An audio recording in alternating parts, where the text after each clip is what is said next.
like a bird on a tree. I'm just sitting here, I got time,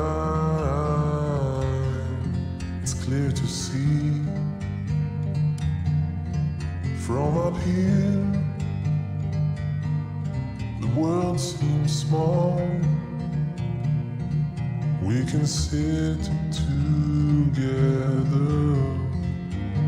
it's so beautiful, you and me. We're meant to be in the great outdoors, forever free.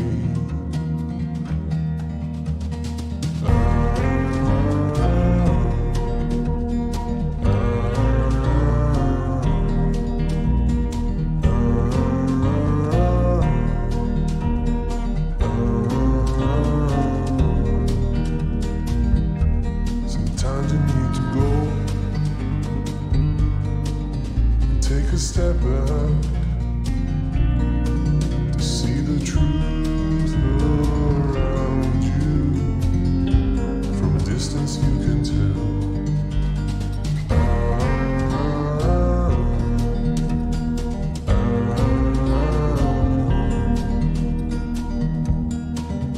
You and me, we're meant to be outdoors, forever free.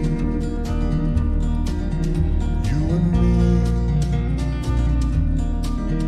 meant to be in the great outdoors, forever free.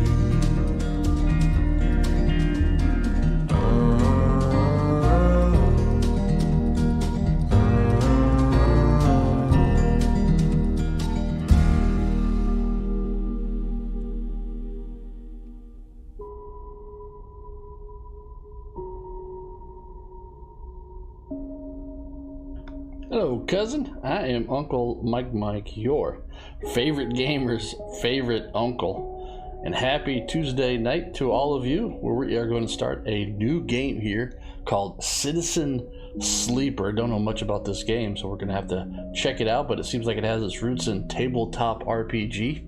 So it sounded very interesting here on Xbox Game Pass. But a few little things that I need to go ahead and take care of before we get started here. One is that to my two fans that I met in real life in the York, South Carolina Sonic as we were passing through with our trailer and everything like that. So a big shout out to you guys. You are amazing. Yeah, it was a very interesting experience to have somebody pull up next to us and start say, oh my god, look, it's Uncle Mike, it's Uncle Mike. So that's pretty cool, and so thank you for that. That was the first time I guess Uncle Mike was really recognized out in public. So again, thumbs up because you are amazing. Very cool. Also, just full disclosure here, I am live streaming here really in a level of pain. I've got real bad lower left back pain, so I'm pretty sure it's the sciatic, so it's sciatica, the sciatic nerve. So it feels a little bit better today. That's why I canceled yesterday. So I'm only going to be streaming here for 2 hours max, and then I'm going to basically go lay back in bed and try to ease the muscle and relax the muscle in my back. I've got what I think I can do here in the sitting position with lumbar support and all that, but sitting it kind of relaxes the muscle sitting, and then when I get up to move, that's when it really hurts. And I have found that laying down seems to be the best way to help that. I am going to the doctor in the morning, so we will see. So that's why I don't have anything scheduled past this, because we'll just have to wait and see. But I've got a couple of my YouTube Xbox game shorts reviews that I want to do. Still, they are basically locked and loaded, so I'll be working on those. We've got Citizen Sleeper here that we are going to start. Here it is, Citizen Sleeper. that we are going to start here tonight, but I'll probably add another game because we always have Microsoft Flight Simulator as kind of a fill-in to do some flights between games and all that. And so I am looking for another game. I've been thinking about Loot River. I've been thinking about The Lake. So there are several games out there that I also want to play, because eventually we're going to have here in August with the new Saints Row, and then later in the year with Starfield and maybe the Harry Potter game. We're going to have some pretty big open world games that we'll have to, I guess, dedicate some nights to those games. So, but that is this is what we're playing tonight. Citizen Sleeper from the Xbox Game Pass. I'm going to go ahead and new game and top of the. And so this is what I understand, that it has its roots in tabletop RPG, which means I think we're going to have really a lot of kind of reading and stuff like that in the game. So we're going to have to check this out. So we're going to have to bear with us as we figure out what this game is about, but it was pretty interesting. So I think we've got 3 classes that we can choose from. I'm not even really sure what the story is behind the game, except for it's set in space and that kind of thing. So we'll check this out as we go. But here it says an operator works with drones and high precision remote machines to perform complex tasks from a distance. Sleepers assigned to operator work are usually cerebral and precise people. The perk, transfer, intercept, chance to gain cryo on interface interactions. There is some type of dice interaction here with the game. So engineer, work with machines and physical tool.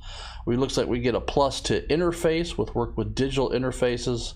Endure, so we don't have as much strength. And then intuition, I guess, intuit, approach problems. So those are all standard. Then we also have the extractor, and it says the extractor works on resource extraction, often hard vacuum environments. Sleepers assigned. I think we're a sleeper. I think that probably means that we've been in cryo sleep. So that's what it is. So sleepers assigned to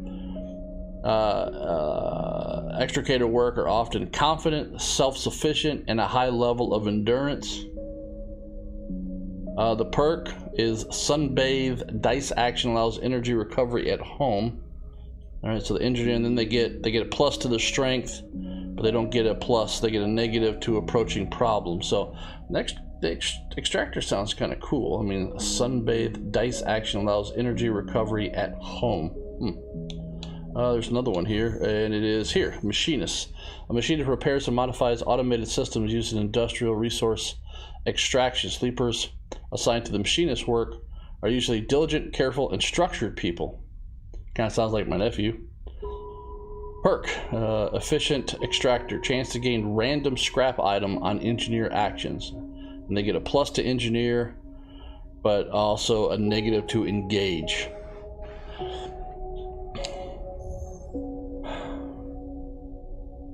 So this is remote machines. For some reason, I don't know, the extractor seems like something that I kind of like. You know what I'm saying? Of course, you can always tell that there already is a replay value here in this game because we've got multiple classes, so you can play the game in multiple ways. So that's one thing to also then think about here. But let's go ahead and get started and start the game with the extractor.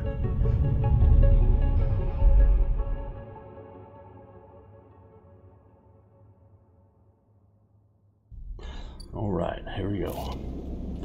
Okay, items, data, looking at the user interface. The first thing you become aware of upon waking is the disconnect, the delay between thinking and feeling, between wanting to act and acting. Minor, almost imperceptible, but always present. Data. So data is where are you items. Cryptocurrency stored in air-walled sticks of memory known as chits. Okay, so chits. Alright. The first thing you become aware of upon waking is the disconnect, the delay. Did we just read that? It's like deja vu all over again. It's at its worst when waking. when yourself has spent many dark hours recalling what it felt like to be real, to be a person, to be in a body that was indisputably yours. No, I kind of like to play games differently, and so I like to, instead of looking into the past, I like to look forward. And that's kind of like what I actually like to do in my real life. So let's forget that body, and we're waking up. We got this, so let's move forward. You resist nostalgia. It's pointless, especially now.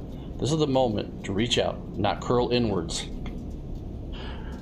This is your moment of escape, even if it feels immediately like you traded one prison for another, smaller, colder, lifeless.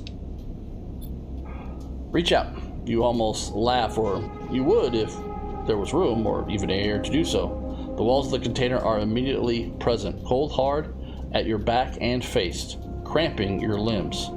That feels like how I feel like right now in the real world. You resist the desire to stretch, knowing that the claustrophobia comes next, and retreat a little from your central nervous system. It isn't painful, not like you used to know pain, at least. In emergency mode, pain is a message delivered with efficiency and ease, a reminder that harm is imminent. There is no insistent throb, no trembling nerves, just a warning delivered, the banal quality of a digital notification. Right now, there are thousands of them. All right, I'm gonna go. I love it when a plan comes together, so we're gonna remember the plan. You mostly remember that it wasn't a good plan, but then your options were limited. And once you got the itch to get out, by any means possible, it was either that the plan or something much worse. It was at least simple. Collapse the shaft, drip away into chaos, slip into the cargo processing, seal yourselves in the container, then just hope the freight left before you were missed. Okay, so it sounds like we are stowaways. Some were lost in the shaft, others never found the meeting again, or never found the meeting point. Only a few made it to the containers, but the freighter, as far as you know, left. That feels like enough to know that you might no longer be on that grim and heartless rock. Even if in this airless hold of a freighter, you might freeze solid long before you reached any destination. Well, let's go into survival mode here. And again, as I mentioned, this is probably going to have a lot of reading because it is based in tabletop RPG. So I don't think we're going to have like a lot of like moving around and a character moving around. I think it's going to be mostly a kind of a read, make some choices, do some things. There's going to be some dice rolling. I think as we progress further together, we will discover it together. So let's get back to the gameplay. So we are going to go ahead and try to rest. But you are restless. It has been a long time since you left. Surely weeks, maybe months. You are duly aware of damage to your legs and your right arm. You've been reserving energy as much as possible, but even then, your body has shut many of its systems down to protect you. You have spent much of that time asleep, knowing that anything else would be impossible to endure. You feel the weight of that impossibility begin to gather. It is time to sleep again, to nudge that false body into inducing delta waves in your emulated mind, and once again recoil into a dream of when you were once a person. So I'm not really quite sure if we've like been downloaded into something, but clearly we're damaged. We escaped somewhere, so we are now going to rest. You feel the weight of that impossibility. Oh, here we go. Time passes, and the cold creeps further in. So you feel something.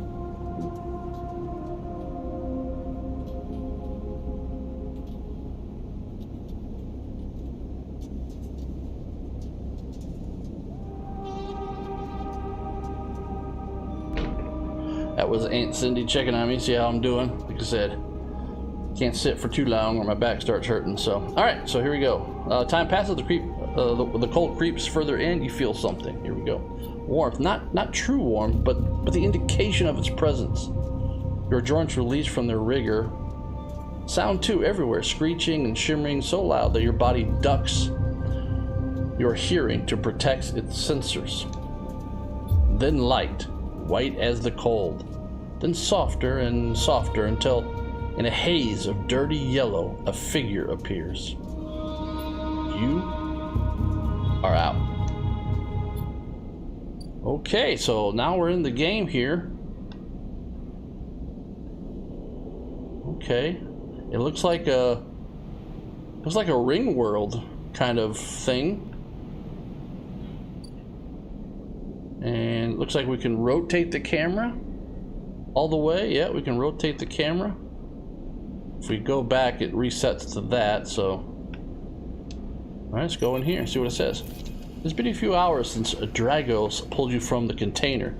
You sit huddled in a corner of the scrapyard, swaddled in reflective folds of a mylar blanket. So we're trying to warm up here.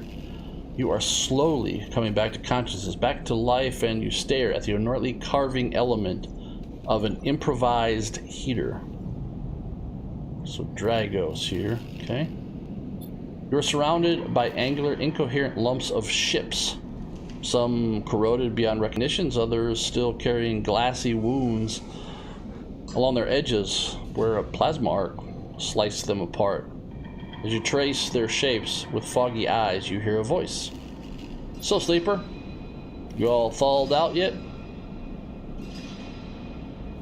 Alright, so we got Dragos here. I'm trying to then data. We got those chits, so we're just trying to figure out here what's kind of going on. So, are we thawed out yet? I'm just gonna stay silent. Never seen one of you come in like this. New frames must have better perseverance in sub-zero vac. Seen more than a few of you frozen solid to hull plates or inside outer locks in my time. They weren't so lucky. Dragos, that's Dragos, a picture of Dragos there. Dragos comes into focus, shrouded in makeshift tech, his headset with his glinting eyes, the mark of a drone operator. Okay, so that's okay, got it. On his shoulder, one of his symbiotically linked drones perches, its irising eye locking you with an unflinching stare. So it's like a parrot. I'm gonna call them parrots from now on. Last living sleeper that came through this yard was a while ago. They didn't last long. You struggled to read his expression beneath the tech, but he seems lost in memory for a moment. Or perhaps he's just trying to figure out what to do with you. I'm just gonna stay silent. I won't ask what you led to do it, but to sell yourself to a corporation, and I suppose you know you can't go back. Your old body, that's theirs now, and you are just software. A rogue emulation illegally possessing corporate property.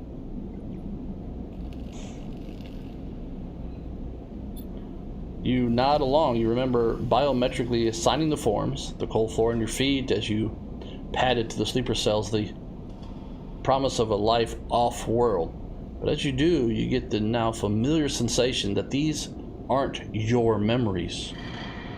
These are things you know, but not things you feel. You are no longer that person. You are an offshoot, a copy. What you won't know is what's ahead. At least the last one didn't. There's no easy way to put it. That body of yours is falling apart. It's the same for any sleeper who makes it out. Aston Arp wants to protect their property, but if they can't keep a hold of you, well, then no one can. You remember that too, or at least rumors of it from the other sleepers. Planned obsolescence. A built-in dependence on the regular administered supplements that were part of your routine. Stop taking them and your body begins to shut down, separate from your emulated mind. How long has it been? How long do you have? So I wonder if that's going to be part of it.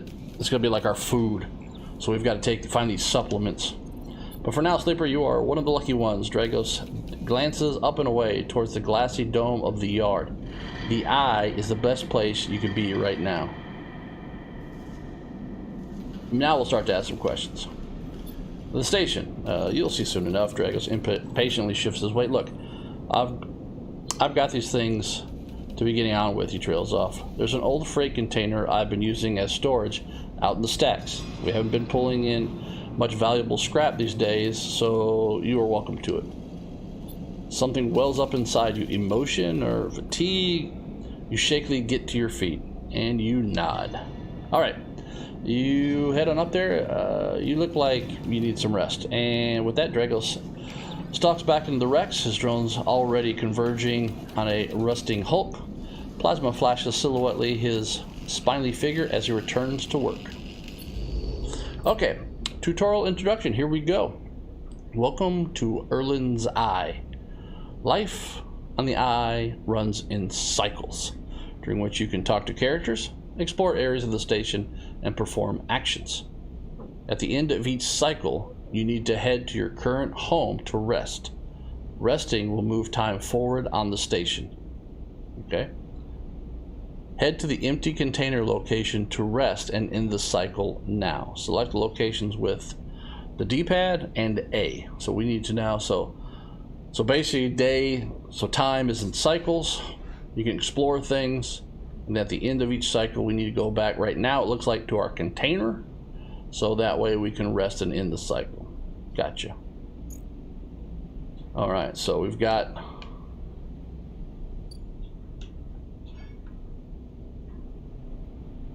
it looks like I can see. So there's the container. RB is view character. Okay, so here we got a character sheet, and we got upgrades.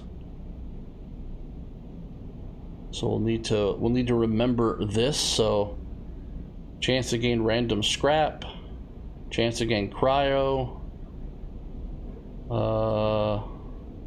Somebody dice action allows energy recovery at home, which is already something that we've got a plus on. Predictive reasoning. So we've got some things that we'll need to consider here. Okay, so let's go ahead and come down here and rest. All right, per cycle, energy, condition, all cycles need to end. Rest and prepare for the next one. All right, let's go ahead and do that. So that's the cycle is our day. Excuse me. Ugh.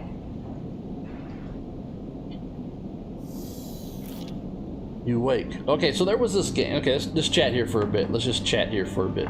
So there was this game, and I actually somebody asked, like, what game should people play before they, like, die? It was on Twitter or something like that. And I replied with Zork.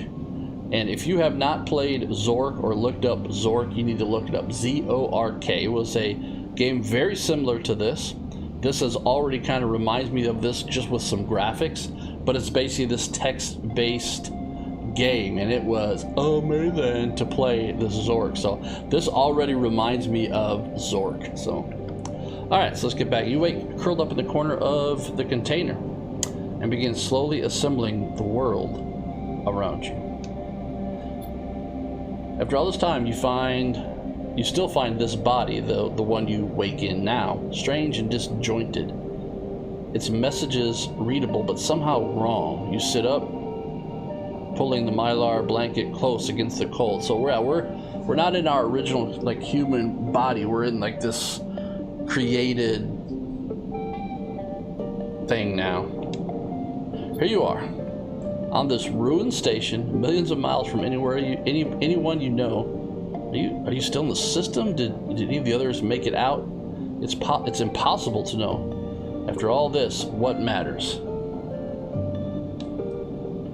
Well, again, I like to move forward. So, and I say building a life.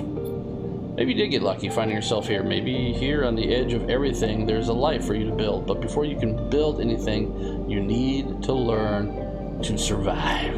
This is gonna be it. Here we go.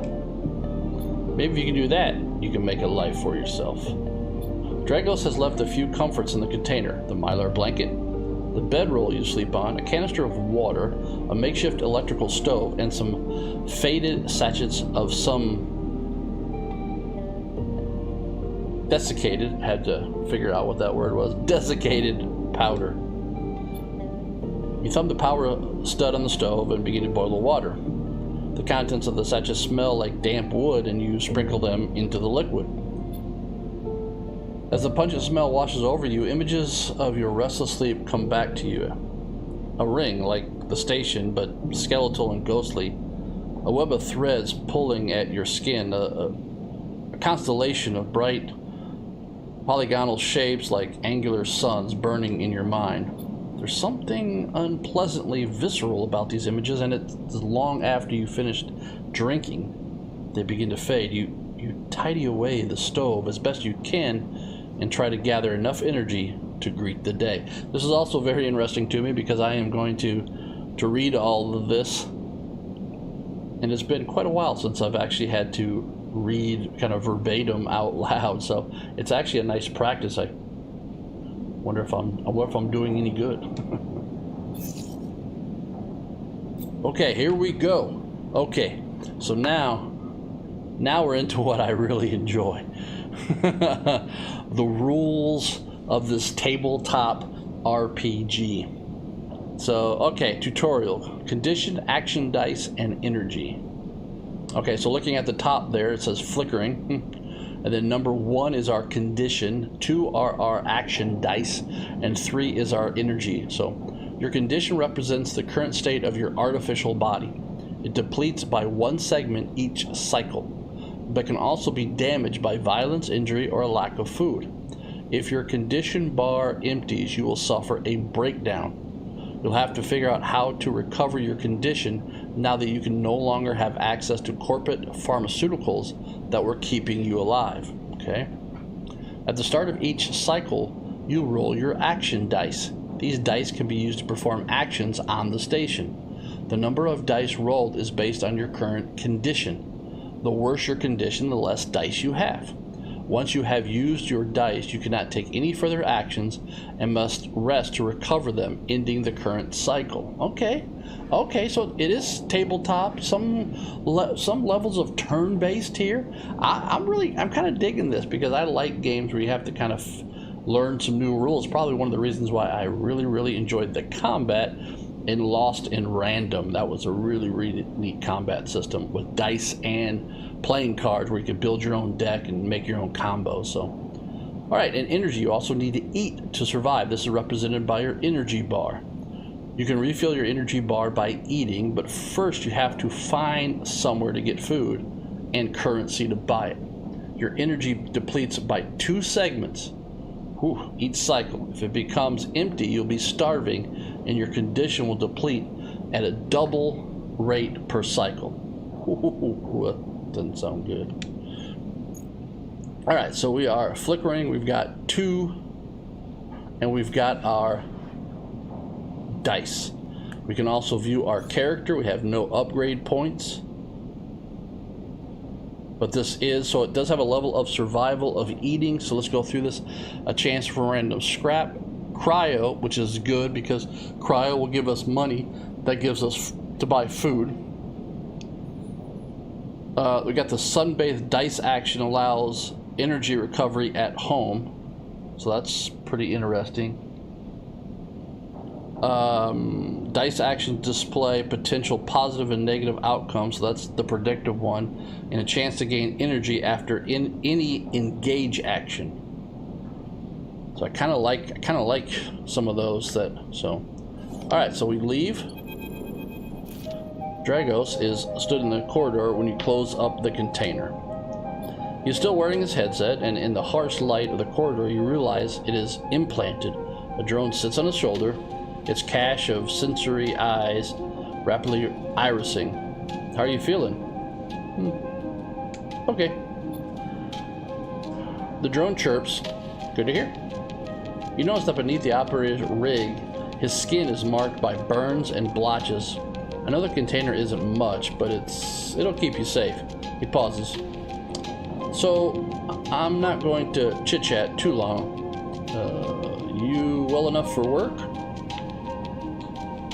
I think so. I think we need to get busy. I think we just need to jump right into it. So, yeah, sure. All right, then, he nods. At the yard, it's simple stuff. You hack these old hulls up, sell them off to the shipyards or the bright market dealers for cryo. Occasionally, we pull out some tech, something with a bit more value, but most of what comes in is scrap. It's hard to find good hands here, but I figure as a sleeper, you'll be used to the manual labor. And obviously I'll slip you a few chits of commission based on what you turn up. So we know that chits are money. He shuffles his feet nervously. Look, I wouldn't usually do this. In my opinion, you'd be best suited moving on as quickly as you can, and Sleepers, well, the things being the way that they are, for me at the yard, he pauses, I need the help. So I'm not gonna, let's play this, I'm not gonna dive into a bunch of questions of people's backstories and all that. Again, looking forward, so yep, happy to help. Okay, pauses. Thinking of something else to add. Look, just come down to the yard when you're feeling fresher. There's plenty to do. Alright, we'll do. He nods attractively and turns and walks away. The drone hopping along ahead of him. See you later, he calls back. Look like it's time to get to work. Alright. So there's his yard. Passage into the low end. Don't know what the low end is. So yes, it's very much to me reminiscent so far, the game reminiscent of having a tabletop, you know, having your little figurines out or your map out, moving your characters around or drawing where they're going. So I can definitely see how this is very reminiscent and also has its root in tabletop gaming. So I'm already quite enthralled with what's going on. So let's jump back into it and let's go do some work. All right, tutorial actions. Here we go. Actions are the primary way you interact with the world of Citizen Sleeper. To perform an action, you select it with the D-pad and A, and then choose an action dice to assign. So, like repeatable action, hull dissection. Even the rustiest hull can hide valuable components and materials, extracting them. So okay, I see that engineer. Okay, so that's like the engineer is the attribute that we have. All right, manual salvage is going to take some time to sort and cut your blah blah blah, but you're no longer. So there's risky and then there's safe things to do. Okay, actions reward you with clock progress, energy, conditions, or items depending on their outcome.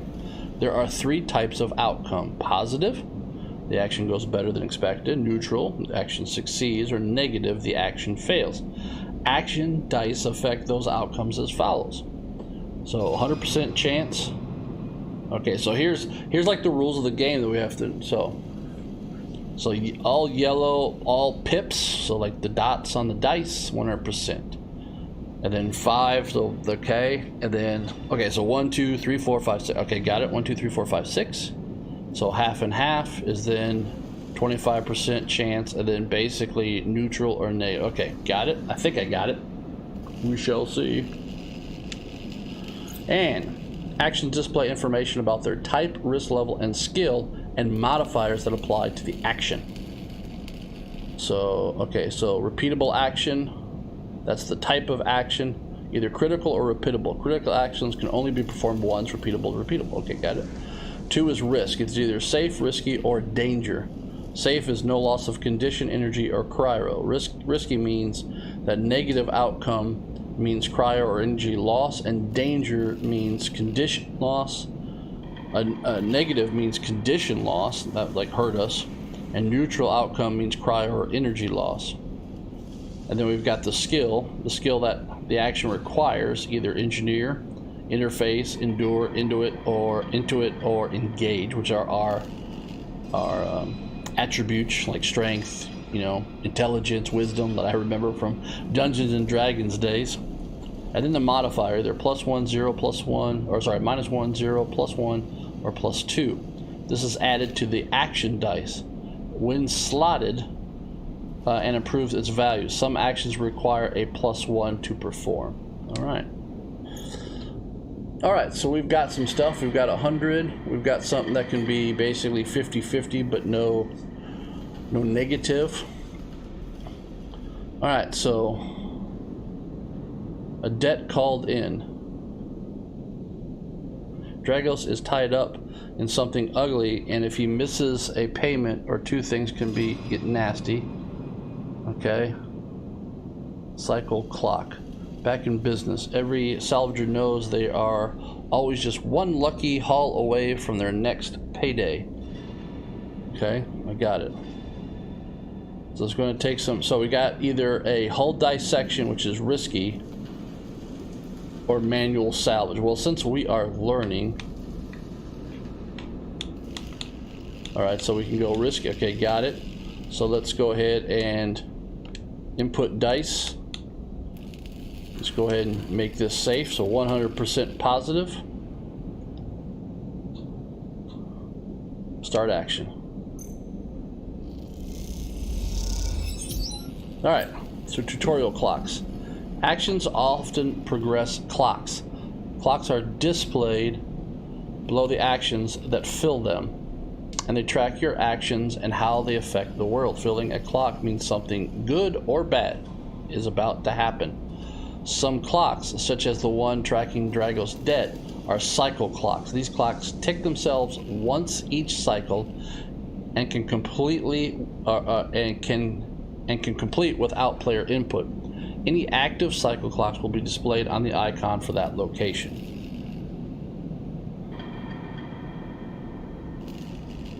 Alright, so we've got a cycle clock, the debt called in, and then we've also got the back in business. So I am going to continue because now we've got... Whoa, it just did something to me here. What? You are now free to explore Erlen's Eye and make life for yourself. Try tracking a drive to help you survive. Try tracking a drive to help you survive. Look for food to keep your energy up and a way to recover condition. Fill clocks to progress stories and find new opportunities. Remember to in-cyclate your home when you are out of dice.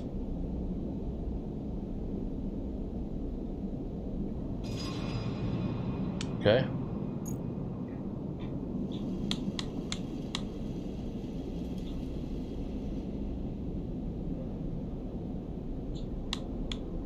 Alright, so now what I'm trying to... So, I got some up here.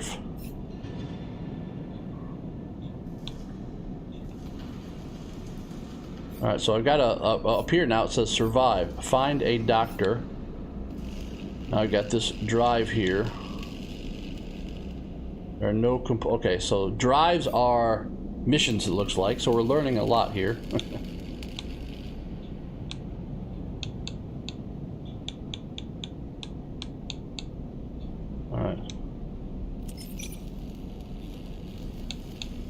Can you back out? Yes, you can with B. There we go. Okay, got it. So let's try the risky one. So let's select it.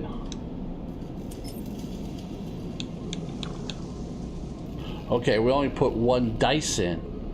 Gotcha. Gotcha.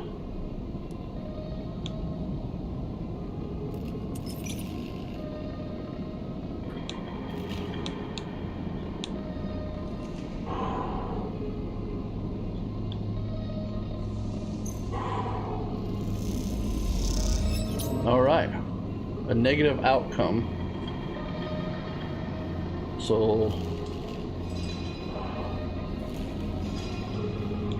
alright, I'm not really, I'm gonna keep trying to learn here.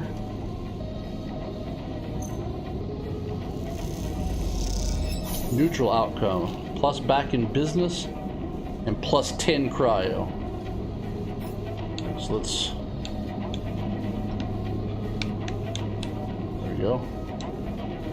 So survive and repay. Okay, so now we're really low on dice. We got really crappy dice. So let's go see.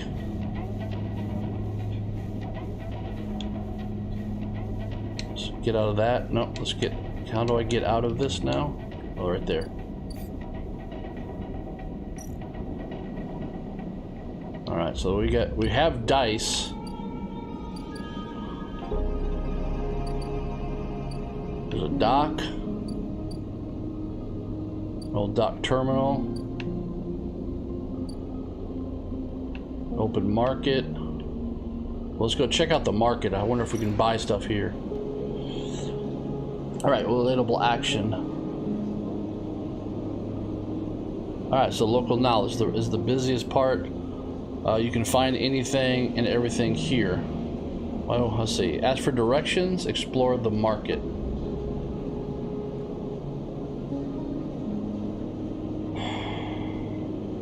Alright, so I don't, be honest with you, I don't like what we've got going on here.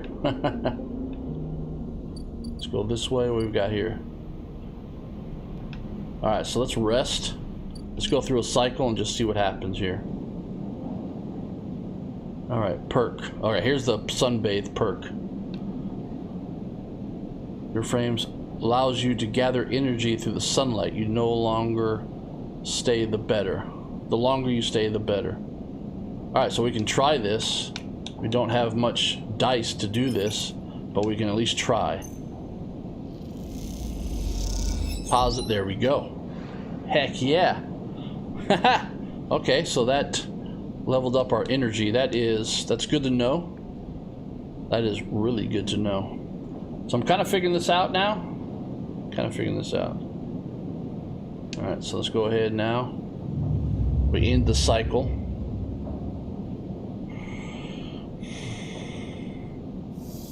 You lose 2 every cycle, so that's good. We don't have to worry about. So, alright, this time you don't wake up. Instead, the ghosts of the station, that shifty skeletal rig, surrounds you. For a moment you are gone, absent from your own body, stretched out across a colorless void. Then the connections begin to establish themselves, threads tuggly on the edge of your mind. These threads become vectors of exchange and then extensions as you feel your thoughts slipping away down them, dissolving the millions of distributed nodes they connect to. You see the station, no, you feel the station like a web of texture in a smooth black liquid. Observe it. Even though you have no eyes, no sight, you see or feel the map of the station. No, not the map of the station, but the map of its connections. It is a looped cloud with spokes and spires that jut out in space. It's an ingrown thing full of obsolete loops and several pathways. It is a system and a map, a territory all at once. You notice a tugging feeling pulling at you, insistently, as if it were a small child. Somehow it is pulling in 2 directions at once. You look down. All of a sudden everything shuts off. You come back trembling into this unfamiliar body, both yours and not yours all at once. You find yourself standing in the container, eyes now wide open in the dark steel walls. You feel a change within you, a shift. You close your eyes for a second and you feel it waiting there. These stations splayed out across your mind, a storm of connective nodes, waiting to be explored, and then it's gone. All right.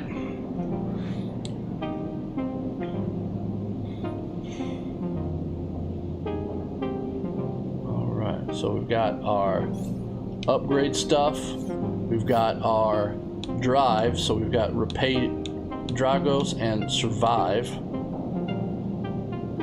Okay.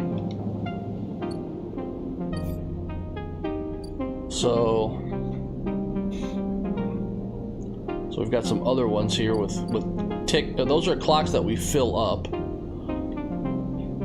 and this is a. So I think we're going to go back to his yard and continue to go there.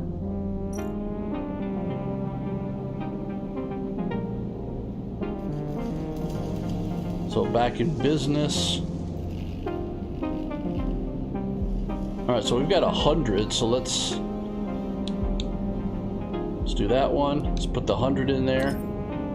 100% positive. So we got. Filled it up twice in back to business drive. That mission, you can see that yellow clock filling up more.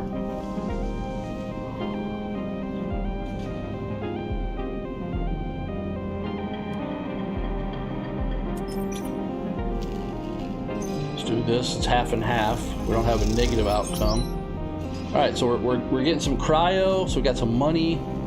The back in business drive or mission is getting there. So now if we back out, is there anything that we want to, let's go to the rotunda and just see what this is about. Okay, so so everything basically has a clock. I got it now. Everything basically has a clock. Everything costs dice. So at some point we're gonna have to go to the market.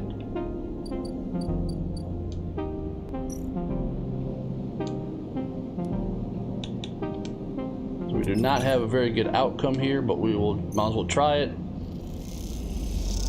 Got 2 energy, so that seems to be working. That seems to be working out pretty good. All right, let's go ahead and end the cycle. Oops. There we go.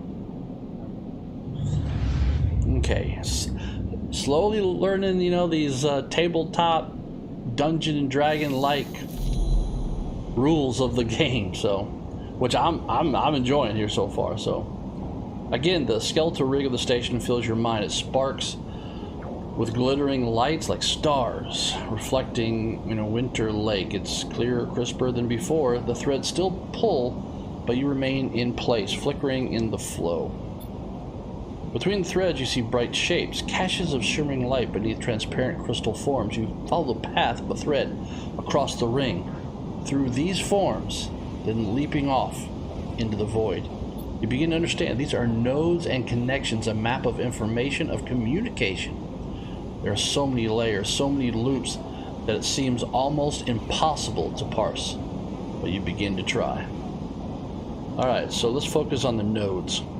The nodes are glassy bright, but in all of this flow, they're only solid and fixed points. You approach one, a pyramid or a triangle.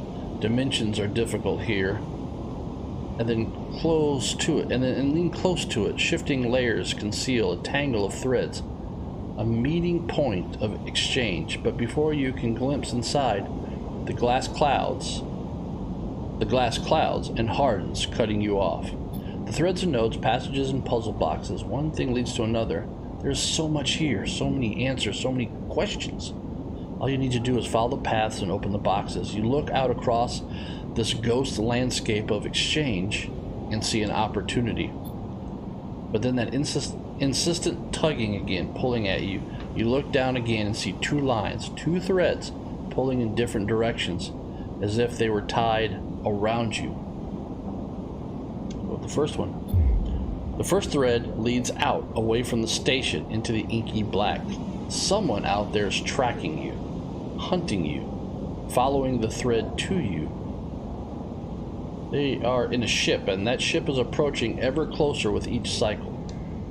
The second thread leads in, pulling deep into the station. Your gaze follows it, and this time you see something, a sphere shimmering above a strange angular body. A pulse shoots out from it, passing over you like a torch beam, testing you, tasting you. You open your eyes. Time is short. Alright, so I think we've got good. The hunted. Someone out there is tracking you. Okay. Alright, tutorial. The cloud.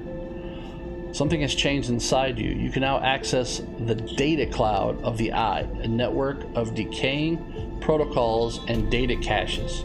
Well, there you can use dice and items to access systems and extract data. But be careful. These networks are old and strange. Press Y to toggle this view on and off. Alright, so... oh yeah, okay. Interesting. But that's really not... that's not our thing. Right? We're the extractor, so we're here to really... I think we need to continue. But we need to go... I want to go to the market. I think we need to go here to unlock cryo and maybe buy food and get our whatever it is, our condition better and all of that. So let's go to the bustling market.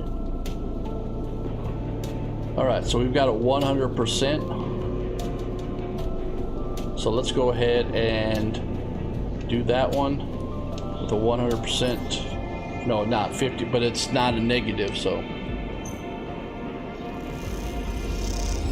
So we get local knowledge, but it costs us some money. That's okay.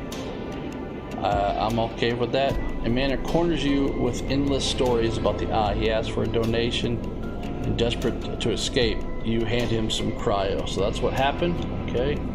So we've got a little bit more information. This one is also now risky. We actually get a negative. Let's try it. We got more local now. Okay, so now we've filled up that drive or mission with that yellow timer.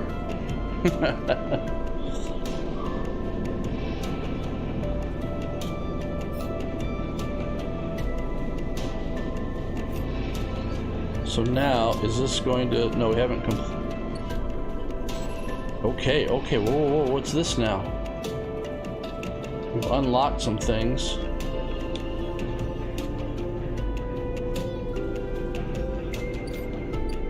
Street food vendor. Slum doctor. Alright, let's go hear the doctor and see what this is all about. Next comes a call from the enforcer at the door. You shuffle down the flickering hallway towards the open apartment door. You keep your head down and your shoulders high in the queue, trying not to bring attention to yourself. You're thankful for the tip-off that the doctor was operating out of this place, but now you are here, and you aren't so sure. The gang enforcer on the door, the flickering light strips, the decaying hab block, they all have made a long queue a test of your nerve, but your options are few, and without a supply of stabilizer, this body, your body, will... you surpass the shiver and shuffle forward to the front of the queue. You try to find something to distract yourself. Let's look at... You lean against the door frame and look into the apartment. The entryway is dark, punctuated by the green indicators of stacks of sealed containers. You lean in and see an amber light flickering through a far doorway, screened with plastic sheeting, beyond which blurred shapes move. The slap of the enforcer's palm against the doorway jerks you awake. Wait your turn, he growls. After a few moments, a figure pushes through the doorway and you catch a distant voice. Send the next one in, Toshiro. The enforcer jerks his head and you slip inside. Passing through the dark entryway and pushing towards the plastic sheeting on the far door. The room beyond is bathed in warm light. A floor-to-ceiling transparent panel gives a full view of the bright market sealed roof and the buzzing traffic above. And for a moment, you are transfixed by the motion. Come sit, says a sharp voice, and you see a silhouetted figure. Turned away, replace the plastic sheeting over the frame of a simple folding bed. You make your way across the room. The figure turns, and as they do, you see an expression of confusion flash across their features. They open their mouths as if to speak. They blink and then quickly regain their composure. Please sit. They gesture to the bed, then turn to an open case of tools on the table. You sit. Sabine turns, a compact diagnosis scanner of some kind in their hand. They hold it to their eye. Remain still, please. Their tone is clipped and businesslike. You stare straight ahead, still dazed from the expression when you entered. Fear, recognition, sadness unmistakably etched across their face. How long have you been on the station? They ask, the scanner still to their eye. A few cycles. They nod. It's good it came to me. They set the diagnosis scanner on the table. I'm going to start by assuming you don't know anything. That's us. They take your arm and roll up your sleeve, inspecting your synthetic skin. Your body is dying. They say it without ceremony, without drama, but not without empathy. SNRP doesn't like to see its proprietary technology let loose. To prevent bodies like yours, frames as they call them, from being stolen, repurposed, or in your case, escaping, they built in a process of so-called planned obsolescence. Frames decay rapidly when not regularly injected with stabilizer. One with SNRP remains the sole producer of it. They look up. Sound familiar? Yeah. Good. That might help. They swap to your other arm, running some thin metal device over your skin. You feel your forearm tremble. I'm sorry, Sabine says. and you are unsure if they mean from the cold touch of the metal or everything else. Emulations like you, sleepers, or most people know you, are classified as people in any of the surrogate system. You have no rights and no status. They focus hard on the inspections of your arm, and SNARP has no reason to release Stabilizer into the market. Sabine looks up as if to apologize again, but they stop themselves. I know little of this is of use to you. They turn away, disassembling the metal instrument and cleaning it. Silence fills the room as Sabine works, and then the silence gives way to tension. You stare at their back, willing them to say something, anything. This kind of sounds like a doctor's appointment, which I've got in the morning. Sabine turns to face you. I may be able to help. They sigh, and as you see the darkness under their eyes, hear the fatigue in their voice. They gesture to the door. You saw Toshiro outside? You nod. He works for my benefactor, Yadigan. They are influential in the low end. Ah, the low end. We saw that node there. They give me this space to work, run the door, and take the profits. At the same time, I have to fix up their enforcers, tend to their implants, sew up their wounds. They look away. But Yadigan has connections. Smugglers from the Starward Belt, mercenaries working for the corporations on Ember, and they can source the Stabilizer. Maybe you'll have a better chance. Sabine sets down their slate, their notes complete. This is dangerous, and it'll be expensive, but I think we can do it. I don't want to know why, just move it forward. Sabine walks away to the window, their face dappled by the shadows of passing drones. Let's see if this works first. I'll let you know when I have a lead.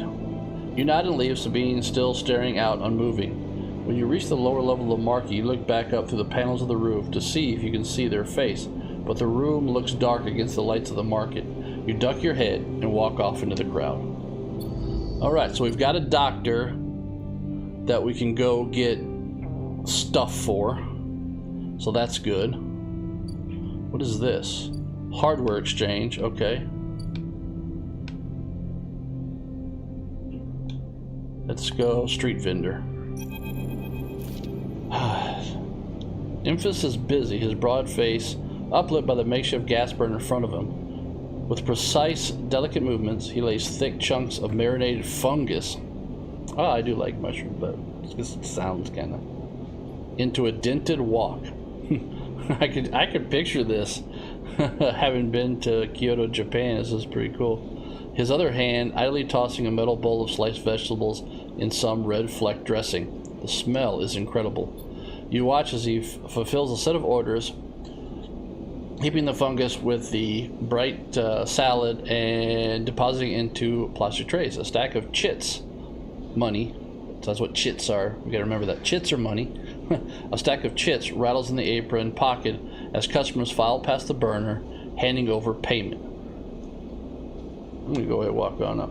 You join the queue. It's mostly made of off-duty salvagers, vac suits unzipped and rolled down to expose stained vests, grubbly mods, a lattice of scars and tattoos. They discuss the best food on the eye, the best drink, compared notes on bright market dives, their words cut through with a heavy spacer slang. Eventually it's your turn and you shuffle to the front. Emphas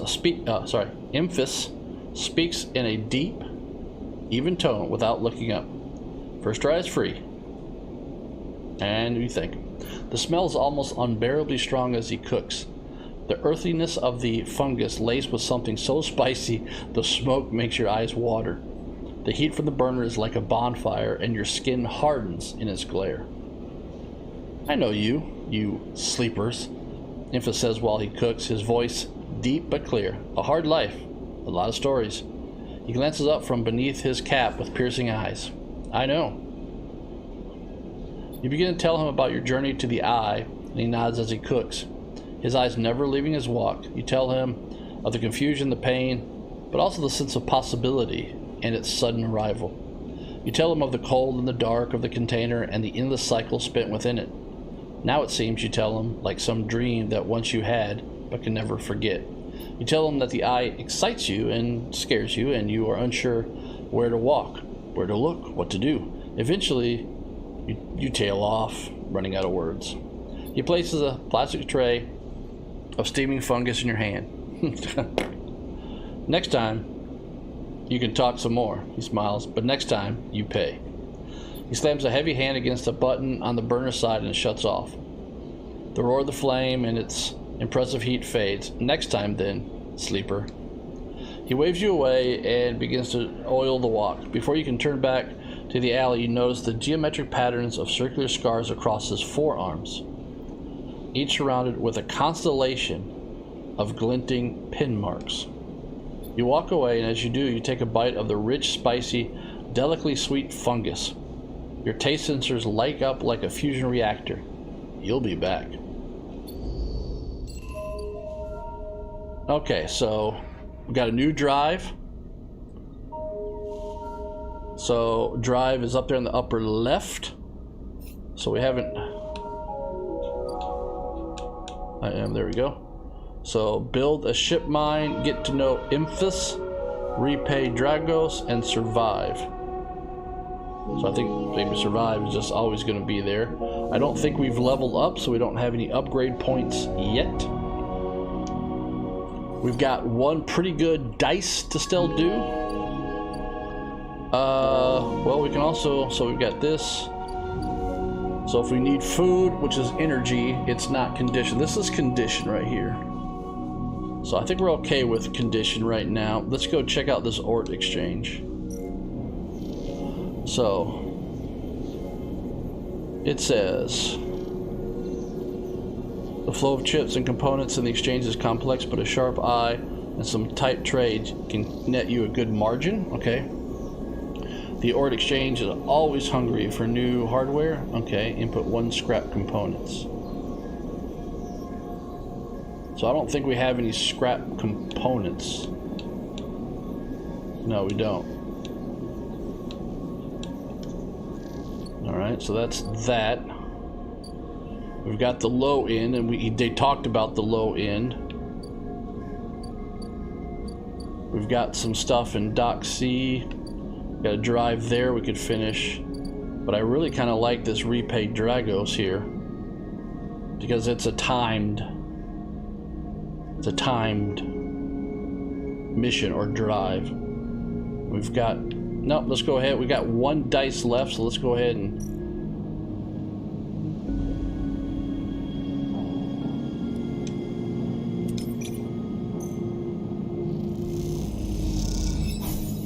so I don't know if we really need to do that because we had full health.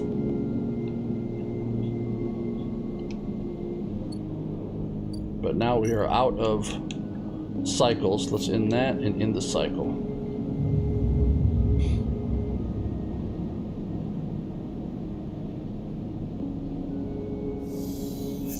All right.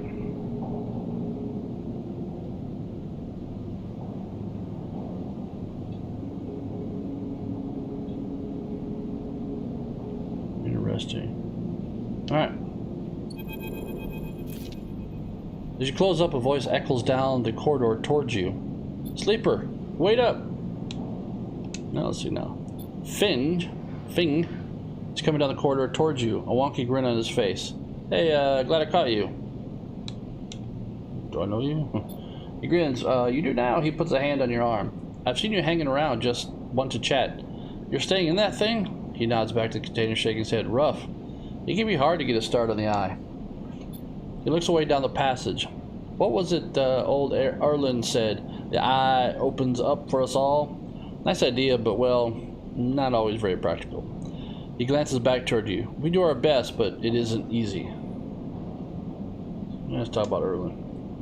You pass together in the main hallway. No one has told you about Erlen? He's the founder of this place. That's why it bears his name.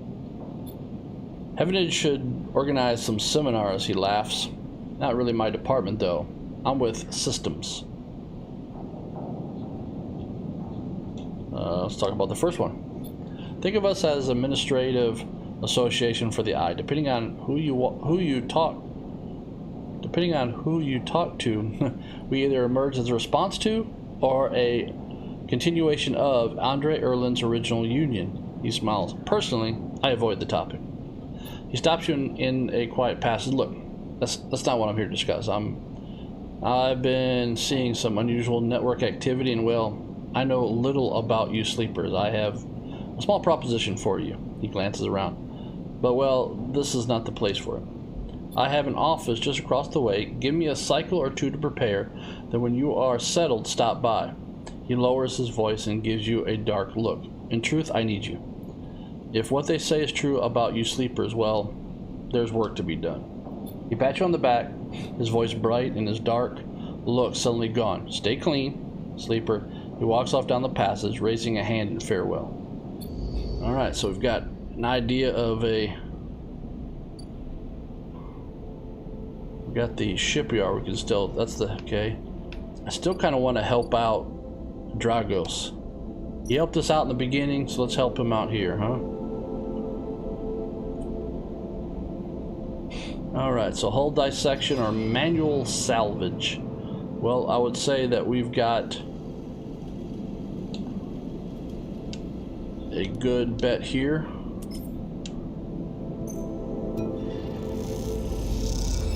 So we've got, so back in business is now full. Which I think it was full anyways.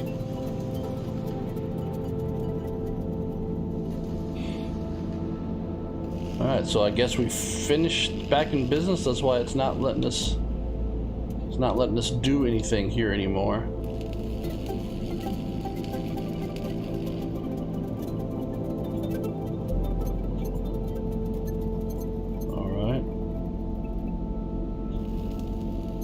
Alright, we don't have any data, that's why it's doing that. Okay.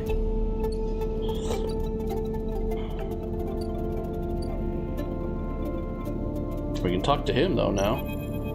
You arrive in a buzz of activity at the yard. Red blinking lights flash across a vast dark shape suspended below the dome. They flicker across scorched hull plates and bent structures. The cutter is huge and has been torn apart by some violent encounter. She's a beauty, isn't she? Drago stands to the side, focusing on the hulking ship as it's lowered in the yard. Yes, I agree with them, huh? I should thank you. This place was on its last legs when you turned up, and now look at this. The ship descends slowly, its interior visible through the multiple hull breaches. You struggle to gather the same enthusiasm as Drago's for the monstrous craft. You can't help but think of what became of its crew. And stay silent. Believe it or not, I managed to convince our salvager friends to give it to me on credit. He glanced up. The ship creaks like a calving iceberg as it reaches the base of the yard. Dragos is visibly excited. I know I said you shouldn't stick around, but I'm gonna need some help with this one. The drones start to crawl over the hull, their lights illuminating flashes of dented hull. Watching you wonder if you arrived in a similar fashion. Locked inside that container, the wreck of the S&R freighter lowered into the yard like a corpse ready to be butchered. Or was the container delivered to Dragos on its own, a womb of your rebirth in its strange station? You shudder. Perhaps if you could learn something about the ship, you might be able to trace the path that led you to the yard. Dragos squeezes your shoulder. After these past cycles, I think we're up to it. And what do you think? You see the fading name of the ship in blows on the side. Winter Light. Let's do it. You clap something back. Glad to hear it. Come back in a few and we can make a start. A real beauty, Dragos repeats, perhaps just to himself. You take one last look at the shattered ship as the drones start cutting and then slip off the yard, feeling suddenly cold in the empty passage. Alright, so we've got now... we've got an upgrade point. Alright, let's let that...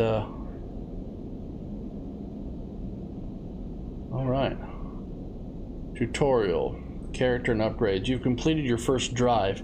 Each drive completed unlocks an upgrade point. Gotcha. To spend on upgrading your character. Access your character with RB. Alright.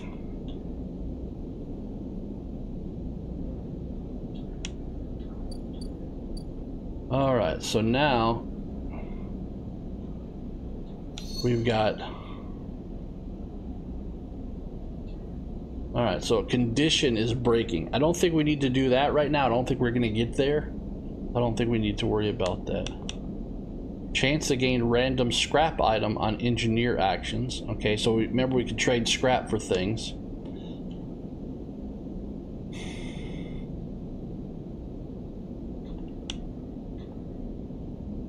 Chance to gain energy after any engage action. So we need to think about this, because what are the main things? The main things are, yeah, interactions and stuff, and you can get money.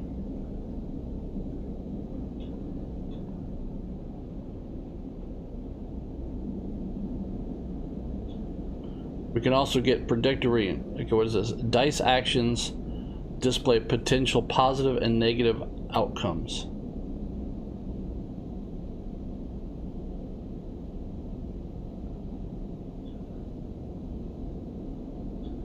Reroll your dice. That's cool.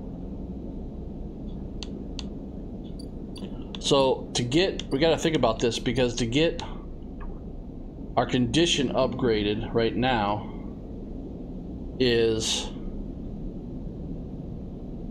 yeah, I'm trying to think about what we want to do here, because we've got a way to regain energy already.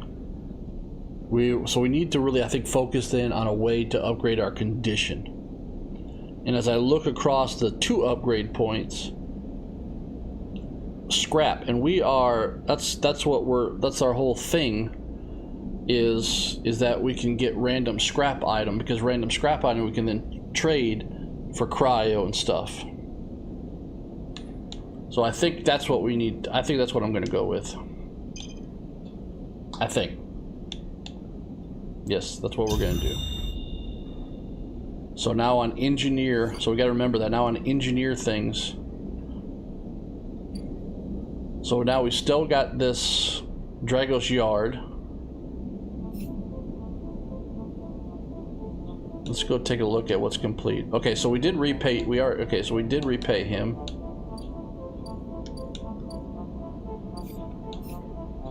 Okay, I'm just learning so build the ship mine, get to know Emphas, and study the winter light, and then just survive.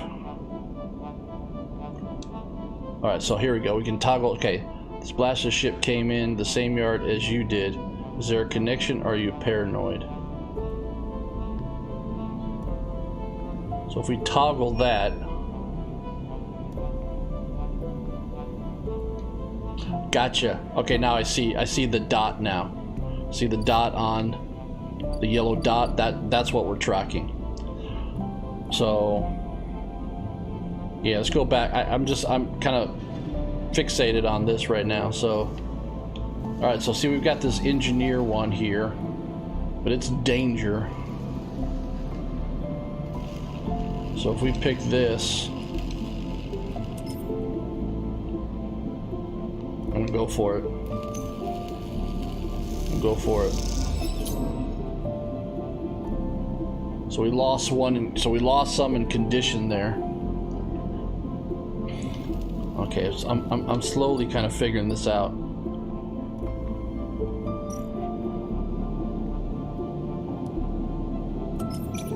I'm not sure if I should be doing this before or after. You know what I'm saying? I think we should be doing this repeatable action stuff, or this perk sunbathe. I think we should be doing that when we leave, not when we end the cycle, because when we end the cycle we lose 2. So we gain 2, we lose 2. It's a wash. Alright, so we definitely need to focus now on some scraps. We don't have much stuff, so we go back here. Eventually we're gonna go spend some money and buy it to our condition.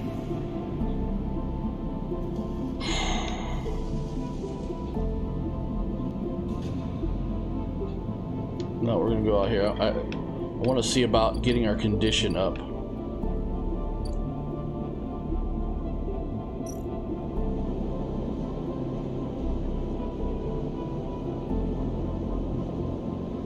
Alright, so it's going to take a few, so we can't do anything there.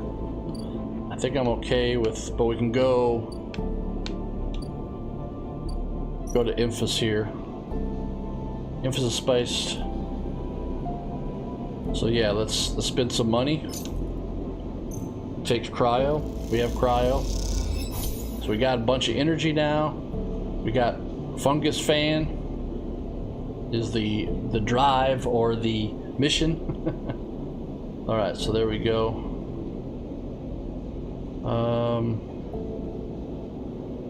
So we got to do that 4 times. So let's go. Got to drive here. Let's go. What's in here? Steel dock plans. Explore. Danger risky. There's some there. We're looking for something that might have a fairly good engineer.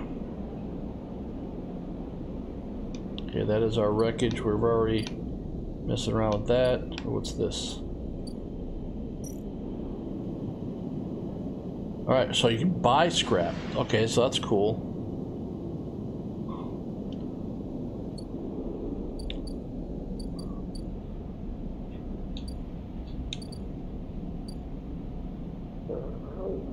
Alright, let's go in here. We haven't been in here to see. So we are now here, but it's, we got to endure, we got a risky one.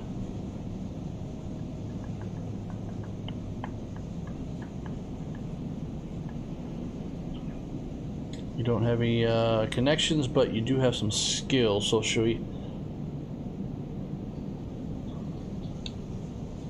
Let's go back out here. So that's that. And there was this person that we met. Let's talk to them. Ah, Sleeper. Thing catch your attention as you approach the Hebnage building, leaning against the bay door to the side of the entrance. You approach. Easier to come in this way. Security, all that. He gives you a look. You know. He slams a button and the bay creaks open. Blinking lights in the dark behind it. You follow Fing inside. Truth be told, I don't spend much time upstairs. This is where I work. The door hisses as it closes behind you. The bay is filled with pieces of hardware, all rigged up to generation and diagnostic slates, and things you don't recognize that glow with blue screen light. There's a chorus of hums that blends into a single wave of static, filling the dark corners of the room. Fing leans on a servo stack and gestures around. You like it? Oh yeah, what is all this? He taps on a nearby server stack, which beeps in response. This is my treasure trove, all dredged out from the sea of systems we call the Eye. You believe what this place runs on. He steps over to a towering block, speckled with vents. Some of these systems are from the original station, AE1, the one Solheim built. We've had to invent new components, repair things we never built, reverse engineer entire subsystems into existence. Residents here look up at the Eye and think they are seeing a constant concrete reality. But this place is a system in constant flux, decaying and growing, collapsing into new configuration. He walks down between the hardware stacks and you follow. We're keeping this place alive, but also making it something new, dragging it away from those corporate origins. He stops, at least that's what I'm trying to do. He turns back to face you among the flickering machines. They hum all around you. I know you can see this too, Sleeper. All these systems and sections. You can't you? Yeah, I can see. It makes sense, right? You're between here and there. Between the people and their systems. You light this place up like a beacon. That's what I need. You glance at the lights around you, and as you do, they seem to flicker and to realign to follow your gaze. Fing notices it too. I'm guessing between a beacon isn't always ideal when you are on the run, though. They're tracking me. He pats you on the shoulder. Maybe I can help with that. There's a lot of old growth in this place. Subsystems I can't see. Access protocols lost in time and decay. Secrets. A shitload of secrets. With your help, I can unlock this place. Break off those ghost limbs of corporate control. He lowers his voice below the hum. even in the heavenage, there is old growth, those whose roots trace back to those old bad days. Those bad old days. You can help me dredge up the past, and I'll see what I can do about that tracker of yours, he winks. What do you say, Sleeper? I'm in. Let's do it. Finn pumps his fist and claps you on the shoulder. He meets your eye. You won't regret it, Sleeper. Finn passes you a ragged-looking metal tab. A gift, he smiles. It's a Solheim cipher. I dug it up in one of the depths of the station. Slot that into an old network gate, and you'll be able to pull out all kinds of secrets from the nodes inside. He walks you back to the door of the bay. Start by bringing me whatever you can turn up. Use that emulated mind of yours and see what's there. Let's get a picture of how things are. Those above, he nods at the ceiling, have granted me an acquisitions budget. I can pay you for whatever useful data you bring me. I know you need it. He slams the door button again. Keep it quiet and keep it clean, Sleeper, and I'll see you soon. You step, blinking back out into the passage, those flickering lights still in the back of your mind. All right.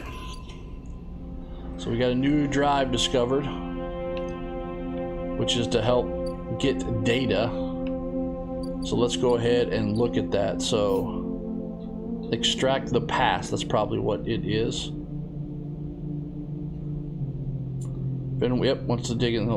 Okay, so we know that that is pressing Y. And so this is...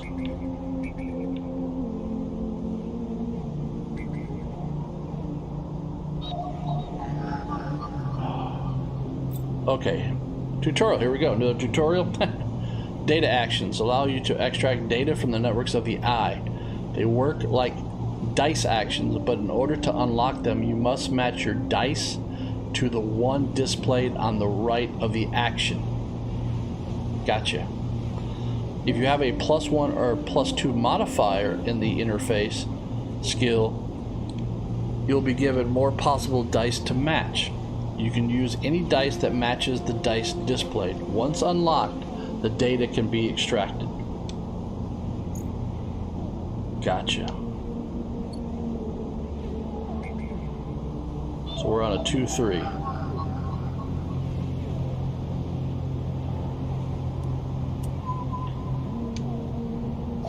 There we go.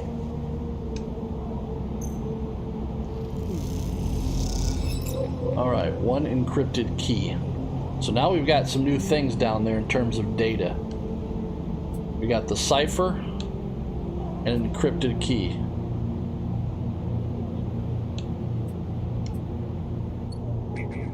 So now if we go back, will he give us something for that encrypted key?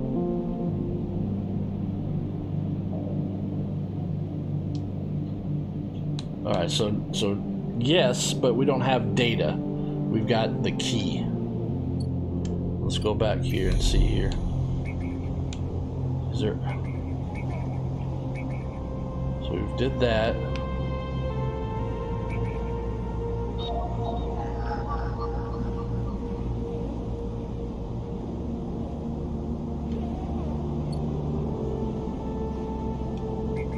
Just looking to see. Okay, so here is...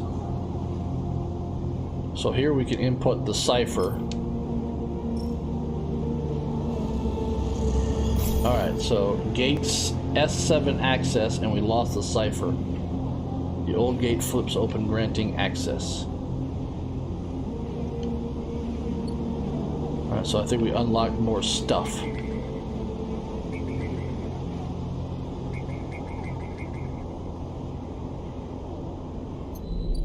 Okay, it looks like maybe there's... So that's a 1. Alright, so...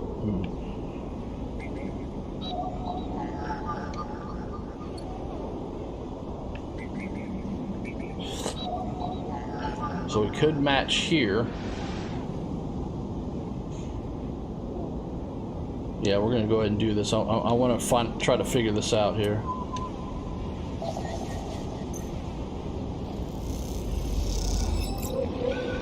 another encrypted key. So we got another encrypted key.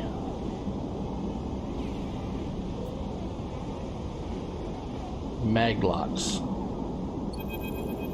Alright, oh, here we go. As you drift back to the node, something latches onto you. A thread, strung tight around you. It tethers you in place. A taste. The voice makes you shiver.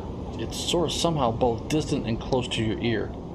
You see a distant glint of light shut off, and then suddenly a shape is at your side. It stalks around you, circling like a shark, like a wolf. Entity unknown. Astringent processing.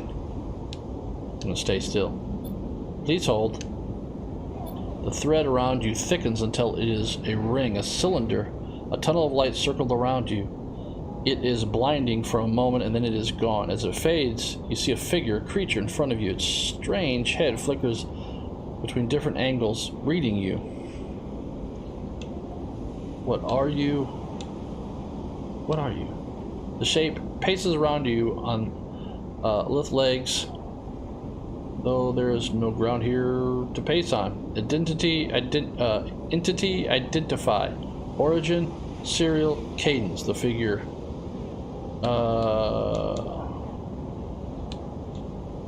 Don't understand. Silence. Sentience questionable. The figure's to it. Brackish signature of not of attempting interface. As the figure speaks, more threads begin to spiral from its head, thick, snaking vine-like ribbons that flex and wave. They approach with intent. Stop. The figure halts its threads, its head's twitching. Entity, your identity is unknown. We only seek to correct illegalities. Can you confirm your legal right to sentience? Incorrect. You are an entity. All at once, Hunter's head is directly in front of yours, blocking your vision. You stink of their taste. The one from the sealed dock. Hunter shimmers from fear. I will find access. I will interface. Sealed dock. An entity hides in the rotunda. You are its puppet. Hunter extends a razor-edged thread. I will not divert from my task. It glows with murderous intent. Oh, whatever that was. Doesn't sound good. You lash out with all your force, not a physical strike, but a spike of interference, leaping out like a tip of a sphere. Hunter stumbles, shifts, separates. You open your eyes, blinking back into the station light, shaking with fear. Okay, not really sure what's going on there.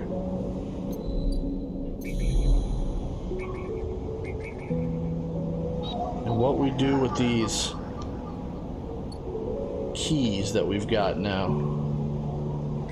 I don't see that we can use these keys. So let's get out of here. Let's go back up here. We are out of dice. So let's go ahead and end the cycle.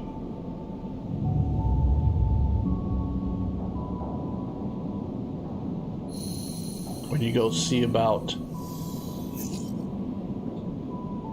Alright, so now see we've got where we could actually get some more energy, but I think we're okay here. So right now we're going to go out and we're going to go to the dock. Because they said we need, what, 2? Alright, the first thing you see on entering is the glint of Toroshido's implants, like a cat's eyes in the dark of the corner. He nods you in as you arrive at Sabine's door. The entryway is still dark and you push through the sheeting into the surgery. I have it. Sabine stands with a case open in front of them, a set of vials lined up inside, separately by foam inserts. They pick one up, rotating in the warm light. I have no idea how Yagatan, they trail off. We should treat this with caution. It looks authentic, but I have no idea if it really is what it appears to be. I don't care, let's just do it. I appreciate your enthusiasm, but we need to be careful. Unfortunately, I'm not sure we have another choice. The gesture for you to sit down on the bed. The stabilizer works under a similar principle to an immunosuppressant in a transplant operation, in that it stops your body from rejecting the unfamiliar part of itself. In the case of your frame, the unfamiliar part is each of your biosynthetic organ groups, which over time are identified by your body as foreign material and therefore must be eliminated. Sabine holds up a vial of would-be stabilizer. However, unlike an immunosuppressant, the stabilizer doesn't do this by limiting your entire immune system. Instead, it re-encodes your biosynthetic organs with new protein chains which act as a passcode within your immune system. The stabilizer refreshes these passcodes, keeping your frame from rejecting all of its own organisms. Passcodes. In very basic terms, yes, they sign. Look, what matters here is that the stabilizer should be able to encode any organic or biosynthetic material to be accepted by your immune system. They glance away. At least the stabilizer is genuine. The only way to know for sure is to inject the vial. They begin readying the syringe. I will start with a small dose to limit the risk. Alright, let's do it. Sabine cracks the glass neck of the stabilizer vial and uses a syringe to extract a fraction of the liquids. They tap the syringe and you watch as if any side might emerge from the clear liquid. You barely feel the needle, your frame registering the initial injection but with little response. As the sensation begins to spread from the site, a fizzing, trembling wave that disperses through your arm with incredible speed. Your vision goes white, and when it returns, Sabine appears encased in shards of sparkling light that slowly fade into darkness as you settle back against the bed. You swim in darkness, muffled noises like an argument heard from underwater, prickling waves of cold. When you sit back up, Sabine is sitting in a chair by the window, facing away from you, backlit by the glow of the slate. Awake? The stabilizer is genuine. They sit back down the bed. I don't know how Yagatan acquired the case of the stuff, but they did. Sabine looks troubled, distracted. You should rest some more, but you are going to have to do that somewhere else. They gesture to the door. I have other patients. Sorry. Sabine nods toward the case. I'm afraid I can't offer you any more doses. You are going to need to pay for your next dose. Silence fills the room and they return to their glowing slate. Looking around the room, it seems different somehow, as if things have moved or shifted. You wonder how long you have been out. Nothing comes free, sleeper. Remember that. You manage to get to your feet. You wander out of the hallway, and Q stretches down the flickering corridor. Toshiro stands impatiently by the door and fixes you with a glare as you leave. You lower your eyes as you stumble past, somehow faintly aware of the station spinning beneath you. Alright, we are now stable, so we've got full condition now, so that is good to know.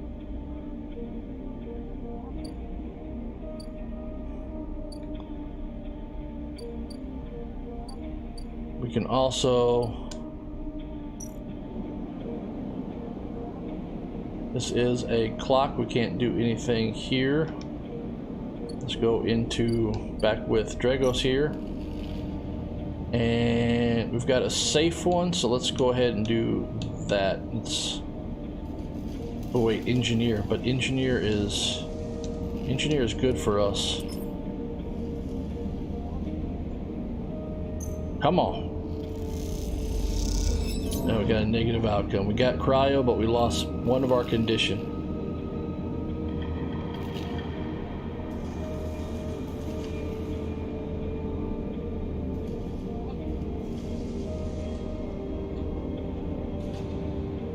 Let's try this one, huh? Let's just see what we can.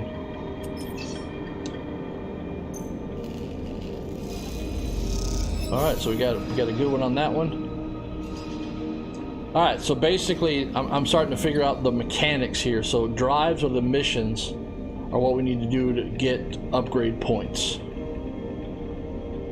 And since we've got like this mission right here, which is study the winter light, but this is, what is this one right here? Helio crossing. Merchants willing to run the gauntlet of Helio system are rare, but those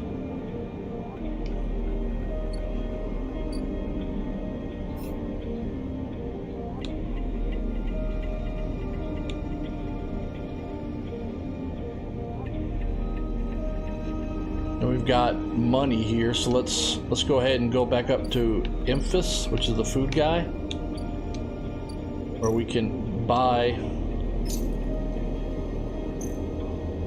That is something we can do. So we gained energy. We got the fungus fan. We got the fungus fan, which is the drive, the mission. So I'm figuring out the game here. I kind of understand more of the user interface and what we are supposed to be doing. I don't know about the it's a stream of passcodes able to unlock the station's aging mag lock. So I haven't really seen a mag lock yet, so I'm not really sure what to do with that. So, all right, we are out of.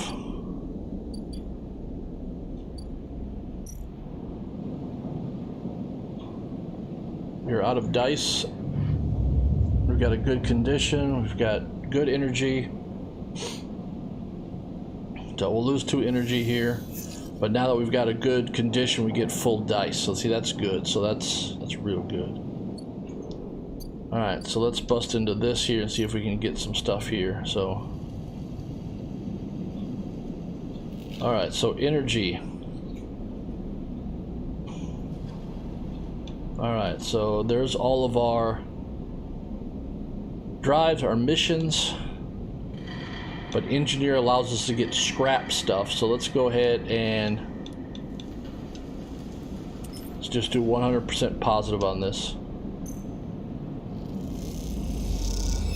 So we got 2 there, but we didn't get, there's a chance it said on engineer things that we get a chance of getting salvage stuff for engineer. We've got some good dice here. I'm going to go ahead and try it again since it's repeatable. All right, so we're gaining money, we're gaining stuff there. So that's good.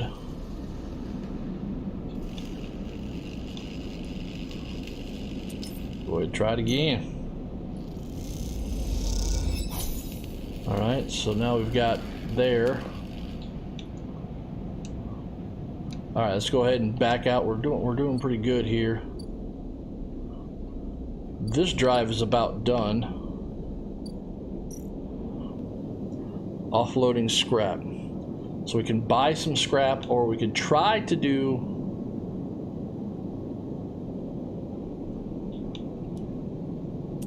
leave it there. So let's see here if we can get a positive or neutral outcome.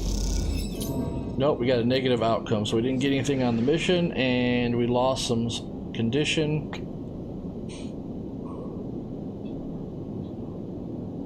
Alright, the big stuff goes in the... Alright, so since we've got, I'm going to buy some scrap. Alright, so we got a random scrap item. Scrap allowance went down, and we lost... Alright, so now we've got stuff in the bottom there. You can see it in our inventory that we've got stuff. So now we can come up here in hardware exchange. So we can play the exchange. Oh, we don't. What happened? Trusted a ship mine fragment. Alright, so there's different things. So wait a minute, there was something about ship.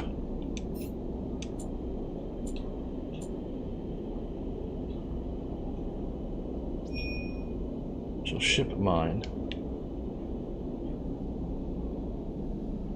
All right, so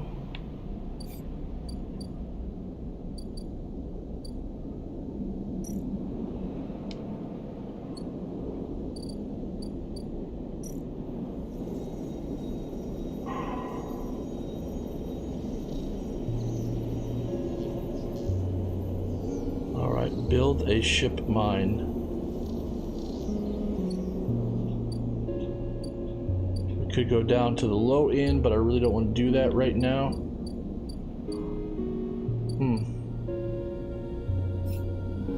Gain access to the Oort fabricator. Okay, so I probably gotta then go through. Okay, I think I understand. I think I understand what it wants me to do here. Alright, so what I'm going to do is I'm going to come in here. We are going to go ahead and do that.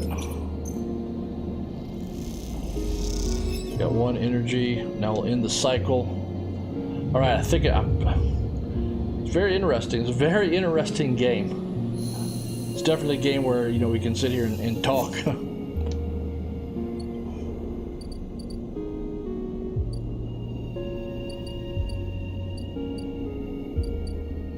Alright, so that ship is gone, so I guess the timer ran out.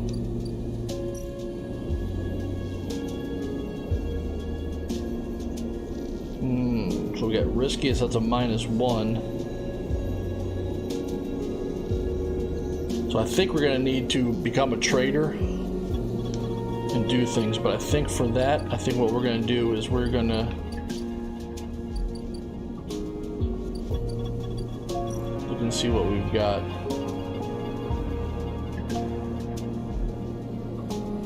Alright, so now that doesn't help me. There's nothing there. Got it. So let's go back to his.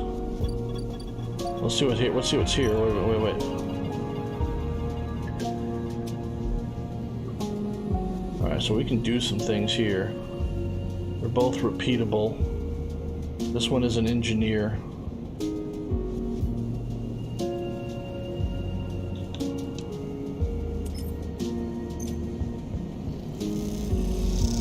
Alright, so that's good. Got 5 crypto. This one over here gives me a +1.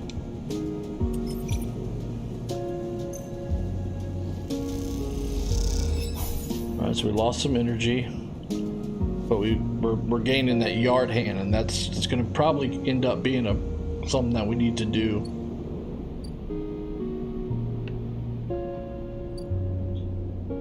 Alright, so I'm going to go here.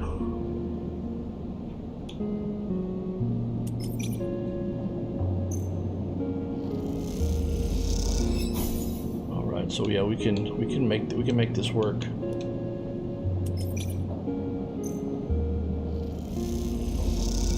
Go. Now we can end the cycle. Okay, we're getting this here.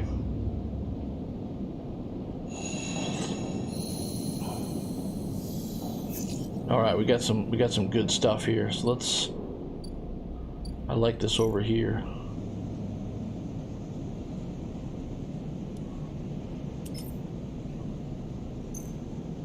This should be 100%.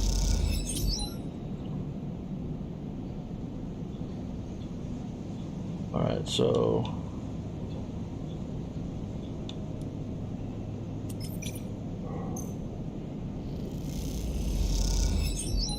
okay, so I think we're going this is repeatable also, so this should give us the drive of the mission. Yeah. Okay, so there's that mission. So yard hand is done. So now if we leave, see, now we've gained something here. So if we just go right back to the offices, so now we've got something. Oh wait, right here, look, fragment supply. Alright, sophisticated tech is red in the eye, so the shipyard is happy to pay. Alright, so we've got one of those, so let's go ahead and... What does it do for me? Gives me 30 cryo, so that's good. Okay. Something else opened up though. A worker and a daughter. A unit assembly.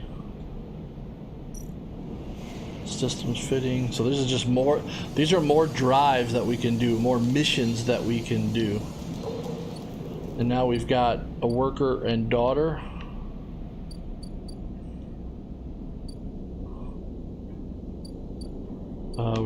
I'm gonna go talk to Infus here.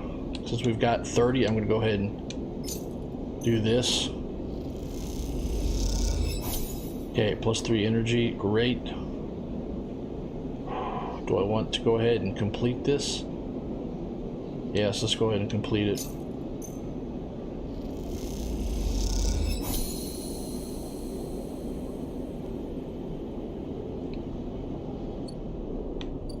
Alright, so now see it's gone. It's changed its symbol. Alright, sleeper, emphasis called to a booming voice that echoes through the corridor. Tell me a story. He throws a handful of chopped mushrooms into his wok, the fire leaping up into the oil. I see you cycle in, cycle out, but we never speak. Tell me a story. What kind of story? Any kind. He pauses to drizzle something from a plastic bottle in the wok, but one of yours. It looks up. Nothing stolen. You pause. The spice is rich in his nostrils and think about the kind of story you like to tell, Emphasis. You look at Emphasis and the listener and imagine he's heard a lot of stories. Perhaps he would enjoy a strange story, something with some spice. Tell him about your dreams. All the sleepers, you tell Emphasis, had dreams. Some were simple, memories left over from the emulation process that had become tangled up in their minds and would come out when they slept. It wasn't rare to hear a sleeper in the dorm scream or cry out in the night, but your dreams, those gray, skeletal after images of systems and structures of threads, of patterns, weren't like any others. They weren't memories or nightmares, they were reflections of reality, distorted, yes, but somehow true. You learned back then to keep quiet about them, to let them flow through your mind like water. That was until now, until you arrived at this place. Now your dreams colonize your waking life. They slip behind your eyelids with every blink. And now you understand, they aren't dreams at all, but some process of interfacing, of speaking, of living in another world that flows through this one, like smoke through air. You tell them that you do not know if there is a reason for your dreams. Perhaps you reason it is just some side effect or particular quality of the frame you inhabit. But whatever it is a gift. You hope to make use of it. Emphasis finishes cooking and squints a little at you. Sleeper, he smiles. You are quite the storyteller. He eyes you and you realize that he is trying to gauge how honest you have been in the story. Emphasis passes you the meal as he is cooked, and you take it gratefully. As you eat, he talks, a natural exchange. Thank you, Sleeper. He looks around at the emptying margin. But my time is done for the day, and I don't know what to keep you any longer, so I'll make you a proposal. He gestures to the plastic box of ingredients stacked against the wall. These are good enough for most, but someone told me a story that made me think a couple cycles ago. They said that across the gap in the Greenway, fresh mushrooms grow. Have you heard of this? No. Neither did I, but I trust the one who told me. Emphasis begins picking up all of the stuff. Can you bring me some? I cannot cross the gap and I worry about leaving my things behind. He smiles. I'm sure a storyteller like you can handle the trip. I will prepare them for you, and if you wish to tell it, be the audience for another story. Agreed. Good. Then I will wait for you to bring them. Emphasis sighs his walk away and straightens up. I will prepare a recipe, and then Sleeper, good luck with your foraging. You turn and walk away and walk back into the main market, the rich taste of Emphasis food still lingering in your mouth. Stories for food. You think, a trade that seems more than fair. Alright, so I like, so far I'm digging that. So let's go ahead and see what we've got here. So the past, get to know, so that's, so right here, so Emphasis loves two things, stories and food. Maybe supply him with both, you can hear a story. So I like that. I'm going to toggle that one. I would just like to know where that one is at. Alright, so it looks like it's at his spot is where we get, so order fungus, or Emphasis wants to make this old recipe. He needs 3 handfuls of Garol caps, fresh. Alright, so we got to be on the lookout for that, of where we find those caps. As of right now, I don't see anything else that allows us to do it. I mean, we're tracking it, but I don't see it anywhere else. So we just need to be on the lookout for that. So, all right. Well, with that, cousin, I am going to go ahead and say that is going to be it for me tonight. I can feel my back here is getting a little stiff, and so I don't want to overdo it, especially with me having a doctor's appointment in the morning. So I will then say, first, Remember, thumbs up because you are amazing. Also, click that like button if you do, because that activates the algorithm.